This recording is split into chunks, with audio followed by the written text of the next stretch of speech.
जय हिंद दोस्तों, स्वागत है आपका हमारे YouTube चैनल में। आज की वीडियो में हम लेकर आए हैं आपके लिए जूनियर हाई स्कूल के लिए आदि सहायक अध्यापक भर्ती परीक्षा के लिए प्रैक्टिस सेट एक यहाँ पर लेकर आए हैं आपके लिए। तो वीडियो को पूरा अवश्य देखना है। अगर आप चैनल पर पहली बार आए हैं तो चैनल को सब्सक्राइब अवश्य कर लें। हिंदी भाषा से संबंधित ये अपना बहुत ही महत्वपूर्ण क्वेश्चन यहाँ पर प्रैक्टिस सेट है जूनियर हाई स्कूल के लिए। तो जो भी तैयारी कर रहे हैं उनके लिए बहुत ही महत्वपूर्ण ये प्रैक्टिस सेट होने वाला है। और कोई भी क्वेश्चन में अगर आपके लिए डाउट लगे तो आप कमेंट में जरूर पूछ सकते हैं हमसे। तो यहाँ पर स्टार्ट करते हैं, और उससे पहले सभी लोग एक बार वीडियो को लाइक कर लें, और अगर आप चैनल पर पहली बार आए हैं तो चैनल को सब्सक्राइब कर लें, बेल आइकन दबाएं, ऑल पर क्लिक करें ताकि ऑल वीडियो की जानकारी सबसे पहले आपके यहाँ तक पहुंचे। ज़्यादा से ज़्यादा वीडियो को शेयर करें और वीडियो को लाइक करना ना भूलें। आपके लिए ये जरूर बताना है कि आपसे यहाँ पर कितने क्वेश्चन सही बनी है, कमेंट में आप जरूर बताएंगे, और यह भी बताएं कि कैसा ये प्रैक्टिस सेट आपके लिए लगा है। आज का अपने यहाँ पर फर्स्ट क्वेश्चन पूछा गया है, निबंध को गद्य की कसौटी किसने माना है? सरदार पूर्ण सिंह, रामचंद्र शुक्ल, जयशंकर प्रसाद या पंत। ये आपके यहाँ पर चार विकल्प दिए गए हैं। तो देखिए, निबंध को गद्य की कसौटी किसने माना है, तो आपका यहाँ पर जो सही आंसर है वह क्या है? तो आपका यहाँ पर सही आंसर होगा आचार्य रामचंद्र शुक्ल। आपका यहाँ पर सही आंसर होगा आचार्य रामचंद्र शुक्ल जी ने निबंध को गद्य की कसौटी माना है। क्वेश्चन नंबर 2 क्या पूछा गया है? तो यहाँ पर टॉप आपके 100 क्वेश्चन है ये, तो यहाँ पर देख लेते हैं। अगला क्वेश्चन है, निम्नलिखित में से किसे ललित निबंधकार के रूप में जाना जाता है? आचार्य रामचंद्र शुक्ल, हजारी प्रसाद द्विवेदी, निराला या हरिशंकर परसाई। तो क्वेश्चन नंबर 2 का आपका जो सही आंसर होगा यहाँ पर वह है आपका यहाँ पर क्वेश्चन नंबर 2 का विकल्प नंबर बी, यानी कि हजारी प्रसाद द्विवेदी आपका राइट आंसर होगा। क्वेश्चन नंबर 3 आपसे यहाँ पर पूछा गया है, लोग हैं लागी कवित्त बनावत, मोही तो मेरे कवित्त बनावत। यह काव्य पंक्ति किस कवि द्वारा रचित है? तो किस कवि द्वारा ये रचित है ये आपके लिए बताना है। तो आपका यहाँ पर क्या होगा राइट आंसर? केशवदास, नंददास, मतीराम या घनानंद। तो आपका क्वेश्चन नंबर 3 का विकल्प नंबर डी राइट आंसर है, घनानंद आपका सही आंसर होगा। क्वेश्चन नंबर 4 पूछा गया है, आचार्य रामचंद्र शुक्ल के निबंध संग्रह चिंतामणि के अब तक कितने भाग प्रकाशित हुए हैं? 1, 2, 3 या 4। तो इसके जो है कितने भाग प्रकाशित हुए हैं चिंतामणि के? तो क्वेश्चन नंबर 4 का आपका विकल्प नंबर डी राइट आंसर है, यानी कि 4 भाग प्रकाशित हुई है। जंक्शन कहानी के लेखक कौन है? मुक्तिबोध, अज्ञे, दूधनाथ सिंह या यशपाल। तो जो जंक्शन कहानी है और इसके जो लेखक हैं वह कौन है? तो आपका यहाँ पर सही आंसर होगा, क्या होगा राइट आंसर? क्वेश्चन नंबर 5 का विकल्प नंबर 1, यानी कि मुक्तिबोध आपका यहाँ पर सही आंसर है। मुक्तिबोध जिन्होंने बताया है उनका सही आंसर होगा। क्वेश्चन नंबर 6 आपसे यहाँ पर पूछा है कि हिंदी का क्या पूछा है? हिंदी का पहला रेडियो नाटक माना जाता है। तो हिंदी का पहला रेडियो नाटक माना जाता है सीमा रेखा या राधा कृष्ण, सेठ बांकीलाल या युग संधि। तो आपका यहाँ पर सही आंसर क्या है? क्वेश्चन नंबर 6 का रेडियो नाटक पहला माना जाता है, तो 6 का बी राइट आंसर है, यानी कि राधा कृष्ण आपका यहाँ पर सही आंसर है। क्वेश्चन नंबर 7 आपसे यहाँ पर पूछा गया है कि रक्षाबंधन कहानी के लेखक हैं। तो रक्षाबंधन कहानी के लेखक कौन है? तो क्वेश्चन नंबर 7 का आपका राइट आंसर क्या है? रक्षाबंधन कहानी के लेखक कौन है? तो 7 का आपका सही आंसर होगा विकल्प नंबर आपका यहाँ पर सी, यानी कि विशंभर नाथ शर्मा कौशिक आपका सही आंसर है विकल्प नंबर सी। क्वेश्चन नंबर 8 आपसे यहाँ पर पूछा है, निम्नलिखित आत्मकथा और उनके लेखकों में से कौन सा युग्म सही है? कौन सा युग्म सही है? सही पूछा है आपसे यहाँ पर, तो सही में आपका कौन सा हो जाएगा? तो क्वेश्चन नंबर 8 का आपका जो सही आंसर है वह है आपका यहाँ पर राइट आंसर 8 का विकल्प नंबर सी, यानी कि टुकड़े टुकड़े दास्तान अमृतलाल नागर। ये युग्म आपका कैसा है? सही है, ये आपका राइट आंसर होगा। आवारा मसीहा इनमें से किस साहित्यकार की जीवनी है? रविंद्रनाथ ठाकुर, बंकिम चंद्र चटर्जी, शरत चंद्र चटर्जी या नागार्जुन। तो आवारा मसीहा ये आपका बहुत ही महत्वपूर्ण क्वेश्चन पूछा गया है। तो किससे साहित्यकार की जीवनी है? तो 9 का आपका राइट आंसर है विकल्प नंबर सी, यानी कि शरत चंद्र चटर्जी आपका यहाँ पर सही आंसर है। क्वेश्चन नंबर आपका यहाँ पर 10 क्या पूछा गया है, तो क्वेश्चन नंबर 10 आपसे यहाँ पर पूछा गया है, देख लेते हैं। जूठन किस लेखक की आत्मकथा है, ये आपके लिए यहाँ पर बताना है। क्वेश्चन नंबर 10 का सही आंसर क्या होगा, जूठन किस लेखक की आत्मकथात्मक कृति है, तो किस लेखक की है, तो आपका यहाँ पर क्वेश्चन नंबर 10 का राइट आंसर बताना है। तो आपका यहाँ पर सही आंसर होगा ओम प्रकाश वाल्मीकि। विकल्प नंबर 1 आपका यहाँ पर सही आंसर है। क्वेश्चन नंबर 11 क्या पूछा गया है कि आनंद कादम्बिनी का प्रकाशन कहाँ से होता था, कोलकाता से, कानपुर से, प्रयागराज से या मिर्जापुर से। तो क्वेश्चन नंबर 11 का आपका जो सही आंसर है, आनंद कादम्बिनी का जो प्रकाशन होता था तो कहाँ से होता था, तो 11 का आपका राइट आंसर विकल्प नंबर डी मिर्जापुर आपका सही आंसर होगा। अगला क्वेश्चन पूछा है, खड़ी बोली का पहला प्रयोग किसके द्वारा किया गया, बलदेव या लल्लूलाल या जॉन गिलक्रास्ट या सुनीति कुमार चटर्जी। तो क्वेश्चन नंबर 12 का आपका जो सही आंसर है वह है आपका लल्लूलाल। विकल्प नंबर आपका बी यहाँ पर सही आंसर है। कवित्त रत्नाकर किस भाषा में रचित थे, कवित्त रत्नाकर जो है किस भाषा में रचित थे, ब्रजभाषा, अवधी भाषा, खड़ी बोली या राजस्थानी भाषा। तो क्वेश्चन नंबर 13 का आपका जो सही आंसर है वह आपका यहाँ पर क्या है, राइट आंसर 13 का राइट आंसर है विकल्प नंबर 1 यानी कि ब्रजभाषा आपका यहाँ पर सही आंसर होगा। क्वेश्चन नंबर 14 आपसे यहाँ पर पूछा गया है, आचार्य रामचंद्र शुक्ल हिंदी की प्रथम कहानी किसे मानते हैं, कौन आचार्य रामचंद्र शुक्ल जी हिंदी की प्रथम कहानी मानते हैं, 11 वर्ष का समय, इंदुमती या दुलाईवाली या गुलबहार। तो क्वेश्चन नंबर 14 का सही आंसर आपका यहाँ पर है इंदुमती, यानी कि विकल्प नंबर बी आपका यहाँ पर सही आंसर है, इंदुमती आपका राइट आंसर है। क्वेश्चन नंबर 15 क्या पूछा गया है, तो क्वेश्चन नंबर 15 पूछा गया है, निम्नांकित उपन्यासों का कालक्रमानुसार सही विकल्प चिन्हित कीजिए। तो यहाँ पर कालक्रमानुसार यहाँ पर आपके लिए चिन्हित करना है, प्रेमाश्रम, कर्मभूमि, गोदान, गबन, या गबन, गोदान, प्रेमाश्रम या कर्मभूमि, प्रेमाश्रम, गबन, कर्मभूमि, गोदान या कर्मभूमि, प्रेमाश्रम, गबन या गोदान। इस प्रकार आपके ये 4 विकल्प दिए गए हैं। तो क्वेश्चन नंबर 15 का राइट आंसर विकल्प नंबर सी आपका यहाँ पर सही आंसर है, प्रेमाश्रम, गबन, कर्मभूमि और गोदान, ये आपका यहाँ पर सही आंसर होगा। दैनिक हिंदुस्तान का जो प्रकाशन होता था ये कहाँ से होता था, दैनिक हिंदुस्तान का प्रकाशन मालवीय जी के संपादन में होता था। तो कहाँ से होता था, इलाहाबाद से, वाराणसी से, प्रतापगढ़ से या पटना से। तो क्वेश्चन नंबर 16 का सही आंसर आपका यहाँ पर प्रतापगढ़, विकल्प नंबर सी आपका राइट आंसर यहाँ पर है। क्वेश्चन नंबर 17 आपसे पूछा, निम्नलिखित में से एक तथ्य गलत है, वह कौन सा है। तो कर्मवीर पत्र के संपादक माखनलाल चतुर्वेदी थे। आजकल दिल्ली से प्रकाशित होने वाली पत्रिका है और दिनमान की प्रथम संपादक रघुवीर सहाय थे। पहल पत्रिका जबलपुर से प्रकाशित होती है। ये कथन असत्य है, यानी कि गलत कथन है, वह कौन सा है। तो 17 का विकल्प नंबर सी, दिनमान के प्रथम संपादक रघुवीर सहाय थे, ये कथन आपका गलत है।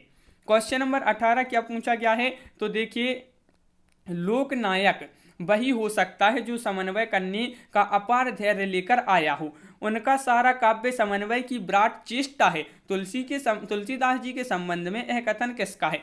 ये कथन आपका महत्वपूर्ण है और ये कथन जो है किसका है ये बताना है। तो क्वेश्चन नंबर 18 का राइट आंसर विकल्प नंबर सी होगा, हजारी प्रसाद द्विवेदी आपका यहाँ पर सही आंसर है। क्वेश्चन नंबर 19 पूछा है, उत्तरायण किसकी कृति है। तो क्वेश्चन नंबर 19 का आपका जो सही आंसर है वह क्या है, हजारी प्रसाद द्विवेदी, गणपति चंद्र गुप्त, रामचंद्र शुक्ल या रामकुमार वर्मा। तो क्वेश्चन नंबर है 19 का राइट आंसर है आपका रामकुमार वर्मा, विकल्प नंबर डी आपका सही आंसर होगा। हरिवध के प्रिय प्रवास महाकाव्य में सर्गों की संख्या कितनी है। तो इसमें सर्गों की संख्या बताना है आपके लिए। इसमें सर्गों की संख्या कितनी है प्रिय प्रवास में, हरिवध जी द्वारा कृत है, ये जो है रचित है, और इसमें जो सर्गों की संख्या है वह कितनी है। तो 20 का राइट आंसर आपका विकल्प नंबर 1 राइट आंसर है, यानी कि 17 आपका सही आंसर होगा।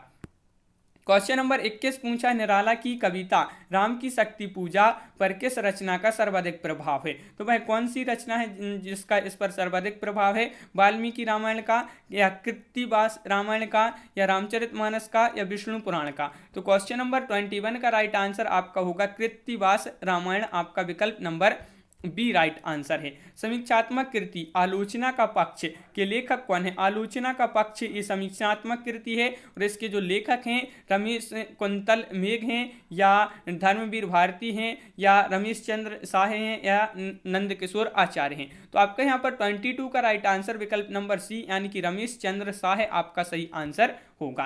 क्वेश्चन नंबर 23 आपसे यहाँ पर पूछा गया है कि हिंदी साहित्य का आधा इतिहास निम्नलिखित में से किसके द्वारा लिखा गया है? तो 23 का आपका जो सही आंसर है इंद्रनाथ मदान या सुमन राजे या श्याम सुंदर दास या ममता कालिया। तो हिंदी साहित्य का आधा इतिहास निम्न में से किसके द्वारा लिखा गया है? 23 का राइट आंसर विकल्प नंबर बी राइट आंसर है सुमन राजे, डॉक्टर सुमन राजे बी आपका सही आंसर होगा। अगला क्वेश्चन क्या पूछा है? माधव हमें परिणाम निराशा, माधव यहाँ पर माधव हमें परिणाम निराशा यह काव्य पंक्ति किस कवि की है? सुंदरदास, विद्यापति, सूरदास या रसखान। तो क्वेश्चन नंबर 24 का आपका जो सही आंसर है वह आपका यहाँ पर 24 का विकल्प नंबर बी यानी कि विद्यापति आपका यहाँ पर सही आंसर है। अगला क्वेश्चन है ऋतु वर्णन तो इनके जैसा और किसी श्रृंगारी कवि ने नहीं किया है। आचार्य रामचंद्र शुक्ल जी का यह कथन किस कवि के लिए है? तो ये क्वेश्चन आपका महत्वपूर्ण है। ये कथन किसका है? सबसे पहले तो ये याद रखना है, ये कथन आपका रामचंद्र शुक्ल जी का है। ये कथन किसके लिए है? तो बिहारी के लिए, सेनापति के लिए, घनानंद या पद्माकर। तो आपका सही आंसर होगा 25 का विकल्प नंबर आपका यहाँ पर सी राइट आंसर है सेनापति। अगला क्वेश्चन क्या है देखिए, भूली कहत नव रस सुकवि सकल मूल श्रृंगार यह उक्ति किस आचार्य की है? ये उक्ति बताना है किसकी है? देव, चिंतामणि त्रिपाठी या सोमनाथ या कुलपति मिश्र। तो क्वेश्चन नंबर 26 का सही आंसर आपका विकल्प नंबर यहाँ पर एक राइट आंसर है, देव की ये उक्ति है। क्वेश्चन नंबर 27 पूछा गया है निम्नलिखित में से कौन सा उपन्यास कमलेश्वर का नहीं है? देखिए नहीं पूछा है आपसे, तो नहीं में आपका 27 का सही आंसर होगा। नहीं में विकल्प नंबर सी यानी कि चौपट आपका सही आंसर है, विकल्प नंबर सी राइट आंसर है। क्वेश्चन नंबर 28 आपसे यहाँ पर पूछा है नई कविता परंपरा का तिरस्कार है और नई कहानी परंपरा का विस्तार। ये कथन किसका है? ये कथन आपके लिए बताना है, महत्वपूर्ण कथन पूछा है आपसे यहाँ पर। और ये जो कथन है 28 का विकल्प नंबर बी राजेंद्र यादव आपका यहाँ पर सही आंसर होगा। राजेंद्र यादव आपका राइट आंसर है। अगला क्वेश्चन क्या पूछा है? तो देखिए तुलसी गंग दो भये सुखबन के सरदार उक्ति के रचनाकार कौन है? भिखारी दास हैं, केशव दास हैं, रहीम हैं या गंग कवि हैं। तो 29 का आपका जो सही आंसर है 29 का राइट आंसर आपका विकल्प नंबर एक राइट आंसर है भिखारी दास। भिखारी दास आपका यहाँ पर सही आंसर होगा। अगला क्वेश्चन है जमुन जल तुम काव्य की रचनाकार कौन है? ये काव्य की रचनाकार आपके लिए बताना है भवानी प्रसाद मिश्र, धूमिल या शिवमंगल सिंह या केदारनाथ अग्रवाल। तो क्वेश्चन नंबर 30 का सही आंसर आपका यहाँ पर जो होगा वह क्या होगा? राइट आंसर 30 का केदारनाथ अग्रवाल, विकल्प नंबर डी आपका यहाँ पर सही आंसर है। क्वेश्चन नंबर 31 पूछा है हिंदी व्याकरण ग्रंथ शब्दानुशासन के रचनाकार कौन है? शब्दानुशासन के रचनाकार आपके लिए यहाँ पर बताना है हेमचंद्र हैं, पाणिनि हैं या किशोरीदास वाजपेयी हैं या पतंजलि हैं। क्वेश्चन नंबर 31 का आंसर बताना है शब्दानुशासन ग्रंथ के जो रचनाकार हैं वह कौन है? तो आपका राइट आंसर है हेमचंद्र, विकल्प नंबर एक आपका यहाँ पर सही आंसर है। क्वेश्चन नंबर आपका यहाँ पर 32वां क्वेश्चन पूछा है पुरानी हिंदी ग्रंथ के लेखक कौन है? इस ग्रंथ के लेखक बताने हैं आपके लिए रामचंद्र शुक्ल, विश्वनाथ प्रसाद मिश्र, चंद्रधर शर्मा गुलेरी या श्याम सुंदर दास। तो 32 का राइट आंसर है आपका विकल्प नंबर बी यानी कि चंद्रधर शर्मा गुलेरी आपका यहाँ पर सही आंसर है। क्वेश्चन नंबर 33 पूछा है निम्नलिखित उपन्यासों में श्रीलाल शुक्ल का कौन सा उपन्यास है? तो एक चिथड़ा सुख या तीसरा आदमी या उखड़े हुए लोग या सीमाएं टूटती हैं। तो क्वेश्चन नंबर 33 का आपका जो सही आंसर है 33 का सही आंसर विकल्प नंबर डी यानी कि सीमाएं टूटती हैं। क्वेश्चन नंबर 34 आपसे यहाँ पर पूछा है मुंशी धनपत राय को प्रेमचंद नाम से सुशोभित करने वाले व्यक्ति का नाम बताना है। तो मुंशी दया नारायण हैं या मुंशी अजय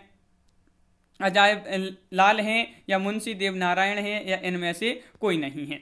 तो आपका यहाँ पर सही आंसर है मुंशी धनपत राय को प्रेमचंद नाम से सुशोभित करने वाले व्यक्ति का नाम जो है 34 का विकल्प नंबर 1 यानी कि मुंशी दयानारायण आपका सही आंसर होगा।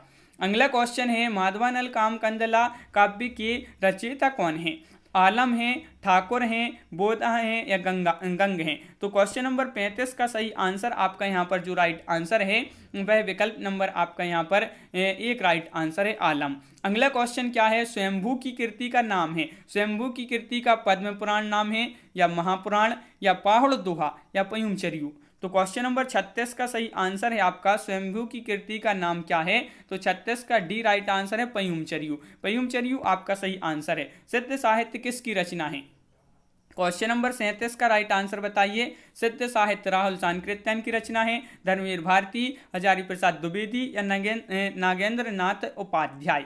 तो क्वेश्चन नंबर 37 का विकल्प नंबर आपका बी धर्मवीर भारती आपका सही आंसर है। क्वेश्चन नंबर आपका यहाँ पर 38 पूछा है देसिल बहिना सबजन मिठा ते तैसन जपहूं अबट्टा। यह पंक्ति जो है किस कवि की है? किस कवि की ये पंक्ति है ये आपके लिए बताना है। तो आपका यहाँ पर राइट आंसर है कबीरदास, अमीर खुसरो, विद्यापति या मलिक मोहम्मद जायसी? तो ये जो पंक्ति है किसकी है? विद्यापति। तो 38 का विकल्प नंबर बी आपका सही आंसर। क्वेश्चन नंबर 39 पूछा है हिंदी के किस साहित्यकार की मतानुसार शालिभद्र सूरी हिंदी के प्रथम कवि हैं? तो डॉक्टर गणपति चंद्रगुप्त या doctor Nagendra, doctor Ramkumar Verma, doctor Dhirendra Verma? तो 39 का आंसर बताना है हिंदी के किस साहित्य इतिहासकार के अनुसार शालिभद्र सूरी हिंदी के प्रथम कवि हैं। 39 का विकल्प नंबर 1 यानी कि गणपति चंद्र गुप्त आपका सही आंसर है। निम्नलिखित में से किसका संबंध सिद्ध साहित्य से नहीं है? देखिए नहीं पूछा है आपसे, नहीं में आपका सरहपा या सबरपा या कुकरपा या गोपीचंद्र? तो आपका यहाँ पर सही आंसर है 40 का विकल्प नंबर डी यानी कि गोपीचंद्र। गोपीचंद्र आपका यहाँ पर सही आंसर होगा। क्वेश्चन नंबर 41 पूछा गया है हिंदी किस परिवार की भाषा है? सामी हामी या भारोपीय या काकेसी या पापुई? तो आपका यहाँ पर 41 का सही आंसर है विकल्प नंबर आपका यहाँ पर हिंदी किस भाषा की किस परिवार की भाषा है? तो भारोपीय आपका सही आंसर है। पूर्वी हिंदी वर्ग की बोलियों का विकास किससे माना जाता है? स्वरसेनी अपभ्रंश से, मागधी अपभ्रंश से, अर्धमागधी अपभ्रंश से या नागर अपभ्रंश से?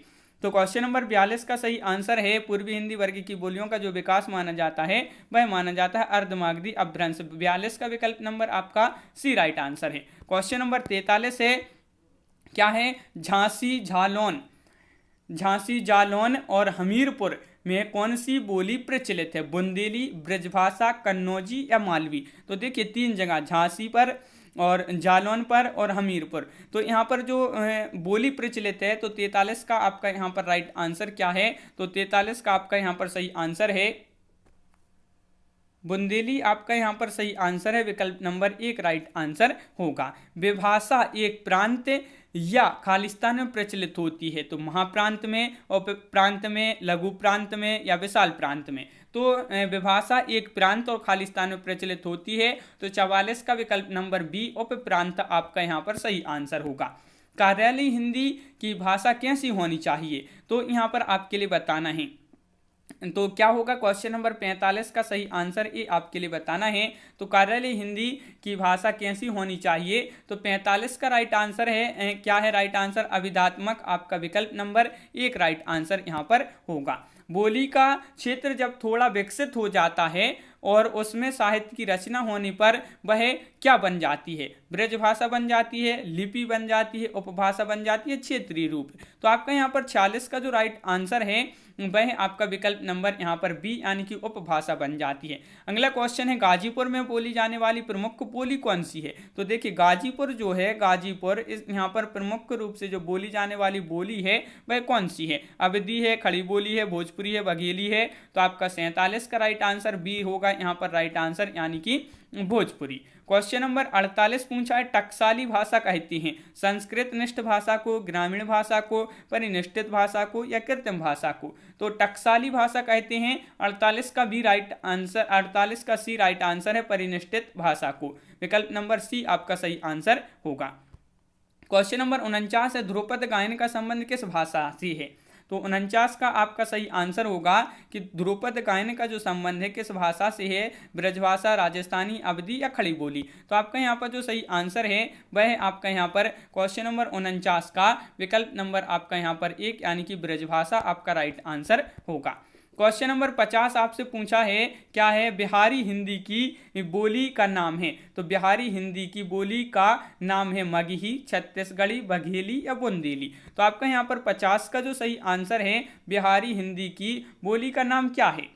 50 का विकल्प नंबर 1 मगही आपका यहाँ पर सही आंसर होगा। क्वेश्चन नंबर यहाँ पर 51 पूछा गया है, अष्टचाप की स्थापना किसने की थी, विट्ठलनाथ ने या वल्लभाचार्य ने, सूरदास ने या रामानंद ने। तो 51 का आपका जो सही आंसर है वह है आपका विकल्प नंबर 1 यानी कि विट्ठलनाथ। विट्ठलनाथ आपका यहाँ पर सही आंसर है विकल्प नंबर 1।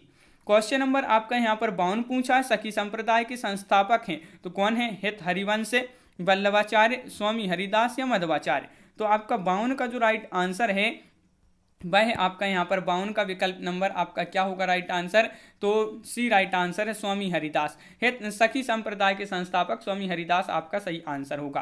क्वेश्चन नंबर 53 पूछा है, गोस्वामी तुलसीदास की अंतिम रचना कौन सी है। तुलसीदास जी की अंतिम रचना बताना है यहाँ पर। तो आपका यहाँ पर 53 का जो राइट आंसर है विनय पत्रिका, कवितावली, दोहावली या हनुमान वाहुक। तो आपका यहाँ पर सही आंसर है 53 का विकल्प नंबर डी यानी कि हनुमान वाहुक आपका सही आंसर है। वीडियो को सभी लोग एक बार लाइक अवश्य कर लें, जिन्होंने अभी तक वीडियो को लाइक नहीं किया है तो एक बार सभी लोग जल्दी से वीडियो को लाइक अवश्य कर लें। क्वेश्चन नंबर अपना 54 पूछा है, मेरगावती किसकी रचना है, उस्मान की है, मंझन, कुतुबन या जायसी। तो क्वेश्चन नंबर 54 का आपका जो सही आंसर है वह है आपका यहाँ पर 54 का विकल्प नंबर आपका बी यानी कि कुतुबन आपका सही आंसर है।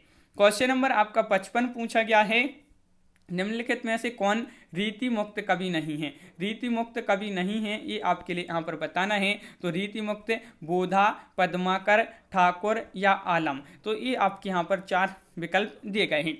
क्वेश्चन नंबर 55 का सही आंसर बताना है तो पद्माकर आपका विकल्प नंबर सी राइट आंसर होगा। रीति मुक्त कवि नहीं है। अगला क्वेश्चन है, निम्न में दीर्घ स्वर कौन सा नहीं है। देखिए आपसे यहाँ पर दीर्घ स्वर नहीं पूछा है कि नहीं कौन सा नहीं है। तो देखिए यहाँ पर बड़ा आ, बड़ा ई या बड़ा ऊ, ये तो आपके क्या है, ये आपके पूरे दीर्घ स्वर हैं। नहीं में आपका छोटा ऊ आपका जो है यहाँ पर सही आंसर, ये दीर्घ स्वर नहीं है। हिंदी में कितने वचन होते हैं। क्वेश्चन नंबर आपका 57 पूछा गया है। 57 का सही आंसर बताना है 2, 4, 3, 5। तो आपका यहाँ पर हिंदी में बताना, हिंदी में कितने वचन होते हैं। तो 57 का विकल्प नंबर आपका 1 राइट आंसर है। 2 वचन होते हैं। कितने वचन होते हैं, 2 वचन होते हैं। क्वेश्चन नंबर आपका यहाँ पर 58 पूछा है, हिंदी साहित्य का इतिहास सर्वप्रथम किस भाषा में लिखा गया। ये क्वेश्चन बहुत ही महत्वपूर्ण है और सरल क्वेश्चन भी है। तो बताइए अंग्रेजी या हिंदी, फ्रेंच या जर्मन। तो आपका यहाँ पर सही आंसर है कि हिंदी साहित्य का इतिहास सर्वप्रथम जो लिखा गया था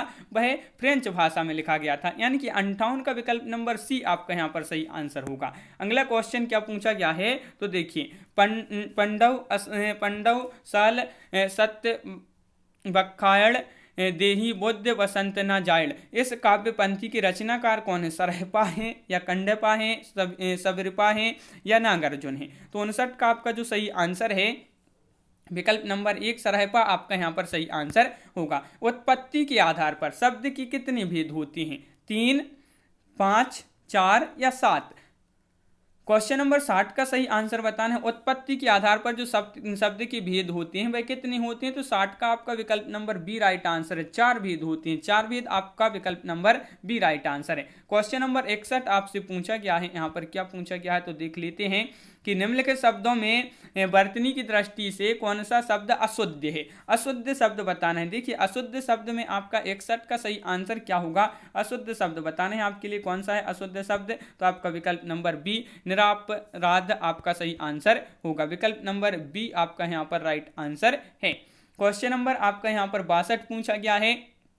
क्या पूछा गया है कि मैथिली हिंदी में रचित गद्य की पहली पुस्तक है। मैथिली हिंदी में रचित गद्य की पहली पुस्तक है उक्ति व्यक्ति प्रकरण, राउलवेल, वर्ण रत्नाकर या बसंत विलास। तो क्वेश्चन नंबर 62 का आपका जो सही आंसर है वह आपका विकल्प नंबर बी यानी कि वर्ण रत्नाकर। वर्ण रत्नाकर आपका सही आंसर है। निम्न में से संज्ञा शब्द है तो कौन सा है, आप है, आकाश, चलना या लंबा। तो क्वेश्चन नंबर 63 का आंसर बताना है। तो संज्ञा शब्द कौन सा है? 63 का आपका विकल्प नंबर सी आकाश आपका सही आंसर होगा। आकाश राइट आंसर है, बिल्कुल सही। समास के पदों को अलग करने को क्या कहा जाता है? बहुत ही सरल क्वेश्चन है। समास के पदों को अलग करने के लिए करने को क्या कहा जाता है? विच्छेद कहा जाता है, बदलाव, विग्रह या विभक्ति। तो आपका सही आंसर होगा 64 का विकल्प नंबर सी यानी कि विग्रह। समास का पदों को अलग करने विग्रह कहलाता है, तो विकल्प नंबर सी राइट आंसर है। प्रत्यंग किस समास का उदाहरण है? तो ये आपके लिए क्वेश्चन नंबर 65 दिया गया है। 4 विकल्प भी आपके यहाँ पर दिए गए हैं, 65 का आंसर बताना है। तो प्रत्यंग किस समास का उदाहरण है? 65 का राइट आंसर है विकल्प नंबर 1 अव्ययी भाव समास आपका सही आंसर है। क्वेश्चन नंबर 66 क्या दिया गया है? साहित्य में रस का अर्थ होता है साहित्य की मिठास, किसी रस का आनंद, किसी फल का स्वाद, साहित्य से मिलने वाली आनंदानुभूति। तो साहित्य में रस का अर्थ क्या होता है? ये रस का अर्थ बताने हैं आपके लिए, इसका अर्थ क्या होता है? 66 का आपका डी राइट आंसर है, साहित्य से मिलने वाली आनंदानुभूति। अगला क्वेश्चन है, काव्य की शोभा बढ़ाने वाले धर्मों को अलंकार कहते हैं। इस उक्ति में प्रयुक्त धर्म पद, धर्म शब्द का क्या अर्थ है? धर्म ये शब्द आपका दिया गया है यहाँ पर, ये शब्द धर्म, इसका अर्थ क्या है ये आपके लिए बताना है। मजहब, गुण, सत्कर्म या कर्तव्य। तो क्वेश्चन नंबर 67 का आपका विकल्प नंबर बी राइट आंसर है, गुण आपका राइट आंसर होगा। क्वेश्चन नंबर 68 पूछा है, इनमें से कौन संधि का गुण है?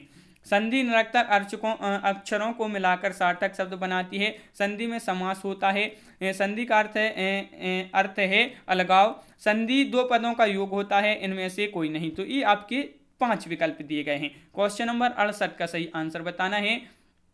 तो विकल्प नंबर आपका यहाँ पर ई जो है, ई राइट आंसर है, इनमें से कोई नहीं आपका सही आंसर होगा। जो शब्द संस्कृत भाषा से उत्पन्न या विकसित हुए हैं क्या कहलाते हैं? तत्सम, तद्भव या अर्ध तत्सम या देशज। तो ये आपके 4 विकल्प हैं। क्वेश्चन नंबर है आपका यहाँ पर 69वां क्वेश्चन पूछा गया है। 69 का राइट आंसर है आपका विकल्प नंबर 1, ये तत्सम शब्द कहलाते हैं। क्या कहलाते? जो शब्द जो संस्कृत भाषा से उत्पन्न या विकसित हुए हैं तो वह तत्सम कहलाते हैं। वाक्य विचार के अंतर्गत क्या अध्ययन किया जाता है? शब्द कोश का, वाक्यों का, वर्णों का, ए और बी दोनों का।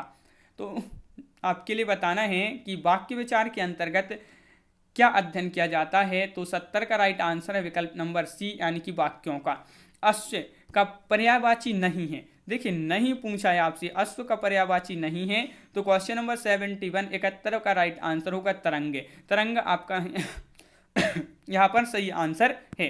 छंद के कितने भेद हैं ये आपके लिए बताना है। क्वेश्चन नंबर 72 का राइट आंसर, छंद के कितने भेद हैं? 4, 5, 8, 9। तो आपका यहाँ पर सही आंसर है 72 का राइट आंसर क्या होगा ये आपके लिए बताना है। तो 72 का आपका सही आंसर है 4, विकल्प नंबर आपका ए राइट आंसर है। कौन सा शब्द अनीक का पर्यायवाची है? अनीक का पर्यायवाची, अनीक इस प्रकार आपका अनीक लिखा है, इसका पर्यायवाची बताना है। तो अनीक का जो पर्यायवाची है वह है आपका 73 का राइट आंसर, विकल्प नंबर बी यानी कि सेना। सेना आपका यहाँ पर सही आंसर होगा। दो वर्णों की मेल से होने वाले विकार या परिवर्तन को क्या कहते हैं? बहुत ही सरल क्वेश्चन, संधि, उपसर्ग, समास या प्रत्यय। तो क्वेश्चन नंबर 74 74वां क्वेश्चन आपसे यहाँ पर पूछा गया है। विकल्प नंबर 1 राइट आंसर है। दो वर्णों की मेल से होने वाली विकार या परिवर्तन को संधि कहते हैं, विकल्प नंबर 1 राइट आंसर। निम्नलिखित में से कौन सा शब्द की वर्तनी शुद्ध है? वह शब्द बता दीजिए आप यहाँ पर कि वह कौन सा शब्द है जिसकी वर्तनी कैसी है? शुद्ध वर्तनी है। शुद्ध वर्तनी बताना है यहाँ पर कौन सी है। तो 75 75 का सही आंसर विकल्प नंबर वागर्थ।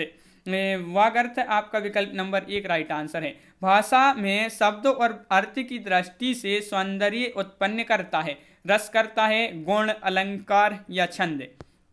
तो भाषा में शब्द और अर्थ की दृष्टि से सौंदर्य उत्पन्न करता है। तो से आपका यहाँ पर जो क्वेश्चन नंबर 76 है बी राइट आंसर है, अलंकार आपका सही आंसर होगा। अगला क्वेश्चन है, अध का विलोम है पूर्ण, रति, समाप्त, खत्म। तो क्वेश्चन नंबर आपका 77 है, 77 का सही आंसर है, विकल्प नंबर आपका 1 यानी कि अध का विलोम होगा क्या होगा? पूर्ण। पूर्ण आपका यहाँ पर सही आंसर है। क्वेश्चन नंबर 78, निम्न में से सर्वनाम शब्द है। सर्वनाम शब्द बताना है, पढ़ना, वह, घर, गहरा। क्वेश्चन नंबर 78 का राइट आंसर बताना है। 78 का राइट आंसर है कि वह कौन सा शब्द है जो सर्वनाम है। तो आपका सही आंसर यहाँ पर होगा 78 का विकल्प नंबर आपका बी यानी कि वह आपका सही आंसर है। किसी कार्य को करने या होने का बोध कराने वाले शब्द कहलाते हैं। काल संख्या, क्रिया या विशेषण। क्वेश्चन नंबर है आपका यहाँ पर 79 और 79 का सही आंसर विकल्प नंबर सी यानी कि क्रिया राइट आंसर आपका होगा। छंद शास्त्र के प्रणेता आचार्य माने जाते हैं पतंजलि, पिंगल, पाणिनि या मनु। तो क्वेश्चन नंबर 80 है, बहुत ही महत्वपूर्ण क्वेश्चन है। सभी लोग वीडियो को एक बार लाइक कर लें जिन्होंने अभी तक यहाँ पर लाइक नहीं किया है। इसी तरह के बहुत सारे वीडियो आने वाले हैं तो आप चैनल को सब्सक्राइब भी अवश्य कर लें। 80 का राइट आंसर विकल्प नंबर बी यानी कि पिंगल। अगला क्वेश्चन है, जिन शब्दों में लिंग, वचन, कारक आदि के कारण कोई परिवर्तन नहीं होता है वह कहलाते हैं, क्रिया कहलाते हैं, वचन कहलाते हैं, अवयव कहलाते हैं या वाच्य कहलाते हैं। तो आपका सही आंसर है ये कहलाते हैं। इसमें कोई भी परिवर्तन नहीं होता है तो 81 का राइट आंसर ये अवयव कहलाते हैं, विकल्प नंबर सी राइट आंसर होगा। प्रत्येक शब्द में कौन सा उपसर्ग है, उपसर्ग बताना है, बहुत ही महत्वपूर्ण क्वेश्चन है। प्रत्येक में उपसर्ग कौन सा है, प्रा, प्रति, एक, इक। तो आपका सही आंसर है 82 का विकल्प नंबर बी यानी कि प्रति आपका सही आंसर होगा। अगला क्वेश्चन है, हिंदी भाषा में ह्रस्व स्वरों की संख्या कितनी है। तो 83 का ये आपका आज का क्या है, चैलेंज प्रश्न है। चैलेंज प्रश्न है जिसका आंसर आपके लिए कमेंट में लिखना होता है। तो आप कमेंट में जरूर बताएंगे कि हिंदी भाषा में हास्य स्वरों की जो संख्या है वह कितनी होती है। अगला क्वेश्चन है कि तद्भव शब्द बनी है, तद्भव शब्द बनी है तो बताइए। हिंदी के मूल शब्दों से, विदेशी शब्दों से, उर्दू शब्दों में बदलाव से या संस्कृत शब्दों में कुछ बदलाव से। तो 84 का राइट आंसर आपका विकल्प नंबर तत्सम शब्द बनी है। तो तत्सम शब्द बनी जो हैं वह संस्कृत शब्दों में कुछ बदलाव से। क्वेश्चन नंबर आपका 85 पूछा है, बैठक शब्द में कौन सा प्रत्यय है। क्वेश्चन नंबर 85 का सही आंसर बताना है, बैठक शब्द में कौन सा प्रत्यय है। तो आपका यहाँ पर सही आंसर है बैठक। तो आपका सही आंसर है का आपका राइट आंसर है विकल्प नंबर डी। संयोग में किस उपसर्ग का प्रयोग हुआ है, संयोग में किस उपसर्ग का प्रयोग हुआ है, सम, सन, सन या सु। तो आपका यहाँ पर सही आंसर है विकल्प नंबर 86 का, क्वेश्चन नंबर 86 का विकल्प नंबर 1 यानी कि सम आपका राइट आंसर है। क्वेश्चन नंबर 87 पूछा है, अपवाद को छोड़कर वर्णमाला के अक्षरों के नाम किस लिंग में होते हैं। तो ये आपके लिए बताना है कौन से लिंग में होते हैं। तो क्वेश्चन नंबर 87 का सही आंसर आपका होगा, क्या होगा राइट आंसर 87 का। तो यहाँ पर 4 विकल्प भी दिए गए हैं और विकल्प नंबर 1 पुल्लिंग आपका सही आंसर होगा। 87 का विकल्प नंबर 1 राइट आंसर बिल्कुल। अगला क्वेश्चन क्या पूछा गया है, निम्न में से विशेषण शब्द कौन सा है, जाना, देवता, सुंदर, कौन। तो क्वेश्चन नंबर 88 का राइट आंसर है जो आपका यहाँ पर कि विशेषण शब्द है आपका यहाँ पर। तो 88 का सी राइट आंसर है, सुंदर आपका सही आंसर होगा। क्वेश्चन नंबर 89 है, 89वां क्वेश्चन है, निम्न में से काल कहलाता है, क्रिया के घटित होने का समय कहलाता है काल, या क्रिया का सामान्य रूप, क्रिया का मूल रूप, क्रिया का पूर्ण रूप। क्वेश्चन नंबर 89 का सही आंसर होगा विकल्प नंबर 1 यानी कि क्रिया के घटित होने का समय, विकल्प नंबर 1 आपका सही आंसर है। क्वेश्चन नंबर है 90 अंक शब्द का अर्थ नहीं होता, गोद, चिन्ह, संख्या या अंग। क्वेश्चन नंबर 90 अपना यहाँ पर बहुत ही महत्वपूर्ण क्वेश्चन है और इसका अंग आपका राइट आंसर होगा। अंक शब्द का अर्थ नहीं पूछा है, नहीं में आपका अंग हो जाएगा, बिल्कुल सही। वाच्य किसके अनुसार बनता है, जो वाच्य होते हैं ये किसके अनुसार बनते हैं, कर्ता के, भाव के, कर्म के या उपरोक्त सभी। तो क्वेश्चन नंबर आपका है 91 राइट आंसर, उपरोक्त सभी आपका सही आंसर यहाँ पर है। क्वेश्चन नंबर है आपका यहाँ पर 92वां क्वेश्चन पूछा गया है, ऐसे शब्द जो उच्चारण और वर्तनी की दृष्टि से समान हो, व्युत्पत्ति तथा अर्थ की दृष्टि से भिन्न हो, खालिस्तान कहलाते हैं। देखिए ऐसे शब्द जो उच्चारण और वर्तनी की दृष्टि से तो समान है लेकिन उत्पत्ति, व्युत्पत्ति और अर्थ की दृष्टि से कैसे हैं, भिन्न हैं, तो वह कौन से शब्द कहलाते हैं, पर्यायवाची शब्द, समरूप या समुच्चारित शब्द या विपर्याय या विलोम शब्द या उपरोक्त में से कोई नहीं। 92 का विकल्प नंबर बी समरूप या समुच्चारित शब्द आपका राइट आंसर होगा। क्वेश्चन नंबर है आपका यहाँ पर 93 लोकोक्ति का सामान्य अर्थ क्या है, लोक की उक्ति, लोक की बातें, लोगों के लेख या अच्छी बातें। तो 93 का आपका जो सही आंसर है क्वेश्चन नंबर 93 का विकल्प नंबर 1 लोक की उक्ति जो है इसका सामान्य अर्थ होता है लोकोक्ति का। अगला क्वेश्चन है, आचार्य किशोरीदास वाजपेयी के मत से हिंदी में कितने कारक हैं, कारक बताने हैं आपके लिए यहाँ पर। किसके अनुसार आचार्य किशोरीदास वाजपेयी की मत से हिंदी में कितने कारक होते हैं, 6, 7, 8, 5। ये आपके 4 विकल्प हैं। 94 का सही आंसर विकल्प नंबर 1 यानी कि 6 आपका राइट आंसर होगा। 6 जिन्होंने बताया है उनका यहाँ पर सही आंसर है। अगला क्वेश्चन है अनेकार्थी शब्द अब्ज के गलत विकल्प का चयन कीजिए। तो यहाँ पर गलत विकल्प का चयन कीजिए, तो यहाँ पर आपका राइट आंसर क्या होगा 95 का। बताइए, यहाँ पर क्वेश्चन नंबर 95 है और इसका जो सही आंसर है मेघ। मेघ आपका राइट आंसर, यहाँ पर विकल्प नंबर सी राइट आंसर है। यहाँ पर क्या दिया गया है कि देखिए दिए गए गद्यांशों को ध्यानपूर्वक पढ़िए और उनसे संबंधित प्रश्न यहाँ पर नीचे दिए गए हैं, तो विकल्प में से आपके लिए चुनना है। तो यहाँ पर अपन गद्यांश देख लेते हैं, गद्यांश क्या है। तो देखिए यहाँ पर पंक्तियां दी गई हैं कुछ। निर्भय स्वागत करो मृत्यु का, मृत्यु है एक विश्राम स्थल, जीव जहां से फिर चलता है, धारण कर नवजीवन संबल। मृत्यु एक सरिता है जिसमें श्रम से कातर जीव नहाकर, यहाँ पर फिर आगे दिया है क्या है, फिर नूतन धारण करता है काया रूपी वस्त्र बहाकर। सच्चा प्रेम वही करता है, सच्चा प्रेम वही है जिसकी तृप्ति आत्मबलि पर हो निर्भर। त्याग बिना निष्प्राण प्रेम है, करो प्रेम पर प्राण निछावर। ये आपकी यहाँ पर ये पंक्तियां दी गई हैं। अब देखिए इनसे संबंधित आपके यहाँ पर क्वेश्चन दिए गए हैं। क्या है आपके लिए पंक्ति में से जो है पंक्ति का अर्थ समझ कर यहाँ पर क्वेश्चन के आंसर देने होते हैं। तो यहाँ पर आपका इन पंक्तियों से संबंधित क्वेश्चन है कि कवि ने मृत्यु के प्रति निर्भय बने रहने के लिए क्यों कहा है। तो ये आपके लिए यहाँ पर बताने, मृत्यु के बाद मनुष्य अमर हो जाता है या मृत्यु के बाद मनुष्य फिर नया रूप लेकर कार्य करने लगता है, मृत्यु के बाद मनुष्य का पुनः जन्म नहीं होता है या मृत्यु के बाद कोई भय नहीं रहता है। तो ये इस प्रकार आपका यहाँ पर जो क्वेश्चन नंबर 96 है विकल्प नंबर बी आपका राइट आंसर। मृत्यु के बाद मनुष्य फिर नया रूप लेकर कार्य करने लगता है, तो ये बी आपका यहाँ पर राइट आंसर होगा। क्वेश्चन नंबर है आपका 97।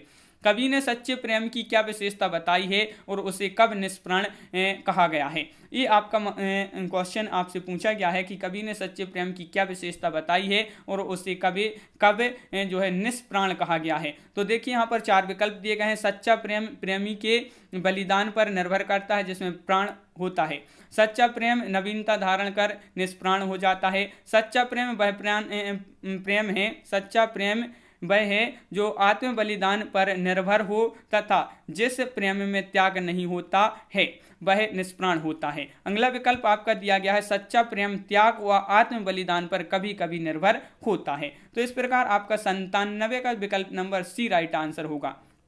देखिए आपका कवि ने सच्चे प्रेम की क्या विशेषता बताई है। तो यहाँ पर देखिए विकल्प नंबर सी राइट आंसर है। सच्चा प्रेम वह है जो आत्म बलिदान पर निर्भर हो तथा जिस प्रेम में त्याग नहीं होता वह निष्प्राण होता है। तो विकल्प नंबर सी आपका यहाँ पर राइट आंसर है। मृत्यु को विश्राम स्थल क्यों कहा गया है। तो क्वेश्चन नंबर 98 आपसे यहाँ पर पूछा गया है, मृत्यु को विश्राम स्थल क्यों कहा गया है। तो आपका यहाँ पर सही आंसर क्या होगा 98 का आपका सही आंसर आपके लिए बताना है, बहुत ही महत्वपूर्ण है। क्वेश्चन नंबर 98 4 विकल्प दिए गए हैं और आपका यहाँ पर विकल्प नंबर सी राइट आंसर। मृत्यु के बाद जीव पुनः ऊर्जा प्राप्त कर नए रूप में जीवन के साथ चलने लगता है। तो इस प्रकार ये जो है आपका विकल्प नंबर सी जो है राइट आंसर होगा। मृत्यु को विश्राम स्थल क्यों कहा गया है। तो विकल्प नंबर सी राइट आंसर है। अगला क्वेश्चन है क्वेश्चन नंबर 99। मृत्यु रूपी सरिता में नहाकर जीव में क्या परिवर्तन आता है। तो मृत्यु रूपी सरिता में नहाकर जीव नया शरीर धारण करता है या मृत्यु रूपी सरिता में नहाकर जीव अमर हो जाता है, मृत्यु रूपी सरिता में नहाकर जीव निष्प्राण हो जाता है, मृत्यु रूपी सरिता में नहाकर जीव माया मोह के बंधनों से मुक्त हो जाता है। तो क्वेश्चन नंबर 99 का राइट आंसर विकल्प नंबर 1 राइट आंसर है। मृत्यु रूपी सरिता में नहाकर जीव में क्या परिवर्तन आता है। मृत्यु रूपी सरिता में नहाकर जीव नया शरीर धारण करता है। विकल्प नंबर 1 राइट आंसर है। अगला क्वेश्चन, कवि ने मृत्यु की तुलना किससे की है। कवि ने मृत्यु की तुलना किससे की है। कवि ने मृत्यु की तुलना अमरता से की है, आत्म बलिदान से की है, प्रेम से की है या सरिता से की है। तो क्वेश्चन नंबर 100 का आपका जो सही आंसर है वह है आपका यहाँ पर विकल्प नंबर डी यानी कि सरिता से की है।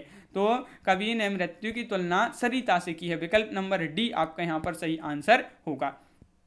तो इस प्रकार अपनी यहाँ पर बहुत ही पूर्ण क्वेश्चन अपना जो है प्रैक्टिस सेट जो फर्स्ट था वह यहाँ पर कंप्लीट हुई। 100 क्वेश्चन यहाँ पर आपके बहुत ही महत्वपूर्ण क्वेश्चन थे। कैसा लगा ये वीडियो आप कमेंट में जरूर बताएं। अगर आप चैनल पर पहली बार आए हैं तो चैनल को सब्सक्राइब किए बिना नहीं जाएंगे, क्योंकि इसी तरह के आपके बहुत सारे प्रैक्टिस सेट आने वाले हैं। तो आप चैनल को सब्सक्राइब अवश्य कर लें, बेल आइकन दबाएं, ऑल पर क्लिक करें ताकि ऑल वीडियो की जानकारी आपके यहाँ तक पहुंचे। ज़्यादा से ज़्यादा वीडियो को शेयर करना है और वीडियो को लाइक करना ना भूलें। तो आज की वीडियो में बस इतना ही। सभी के लिए बहुत बहुत धन्यवाद। सभी के लिए जय हिंद।